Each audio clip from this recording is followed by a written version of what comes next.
Welcome to a new episode of Distro History, the series where we explore the history of the most interesting and innovative Linux distributions. Today, we're focusing on Chakra Linux, a distribution that aimed to combine the best of both worlds, the power and flexibility of Arch Linux with the elegance and customization of the KDE desktop. Chakra Linux was born in 2006 as a parallel project to Arch Linux. A group of developers passionate about the KDE desktop environment wanted to create an optimized version of Arch focused exclusively on KDE. After a few years of development as a community edition of Arch, Chakra took a completely independent path in 2010, becoming a standalone distribution. The idea behind Chakra was simple yet ambitious, to provide a rolling release Linux system based on the stability of Arch, but optimized specifically for KDE, avoiding any other desktop environments. Chakra aimed to offer a pure, unmodified KDE user experience while maintaining Arch's values of simplicity and control with an aesthetic and functional focus on the KDE desktop. One of the most interesting aspects of Chakra Linux was its approach to package management. While many rolling release distributions update all software simultaneously, Chakra introduced the concept of a semi-rolling release model.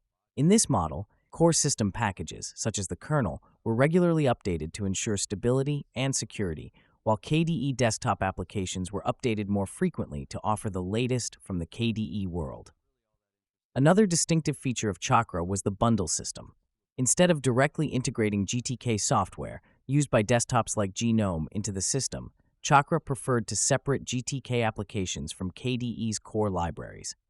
This meant that users could install GTK applications only when necessary, keeping a clean and optimized KDE system. This approach helped Chakra remain lightweight and consistent in its user experience. Chakra also had a very active and passionate community, which contributed to developing several tools and applications to enhance the KDE user experience. However, like many distributions with such a specific focus, Chakra experienced its ups and downs. Over the years, Chakra faced challenges in maintaining the same level of development and support, especially with the arrival of distributions like Manjaro and other Arch derivatives that provided similar experiences but with broader support and a larger community. Despite these challenges, Chakra remains a fascinating example of a distribution that sought to perfect the integration between a specific desktop environment and a rolling release base. Even though it is no longer one of the major distributions in the Linux world, many users fondly remember Chakra for its elegance and dedication to KDE. So, as we reflect on the history of Chakra Linux, we remember its unique contribution to the Linux distribution world. Its philosophy of optimizing KDE on a solid Arch foundation showed that a desktop environment can be refined to offer a unique and polished user experience. Thanks for watching.